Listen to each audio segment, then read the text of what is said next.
أكبر مشكلة بتواجهني إن أنا باكون مش فاهم نفسي، بارُد في أوقات كده وأكون متعصب ومش فاهم العصبية دي طلعت فجأة ليه، مشاعري دايمًا متلخبطة، شوية أكون مبسوط، شوية أكون زعلان، كل ده بسبب مكنونات ومخزونات في اللاواعي.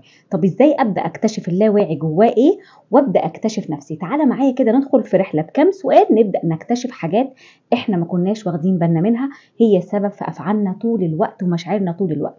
اقعد مع نفسك في مكان هادي خالص واسترخي وابدأ اسأل نفسك الكام سؤال دول.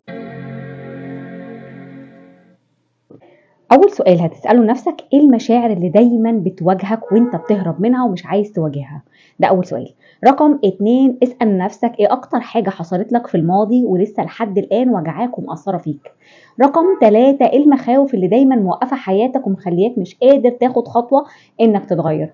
رقم 4 لو في شخص في حياتك أذاك إيه الرسالة اللي عايز توجهها له لو هو قدامك دلوقتي؟ وابدأ اكتب كل حاجة نفسك تقولها للشخص ده.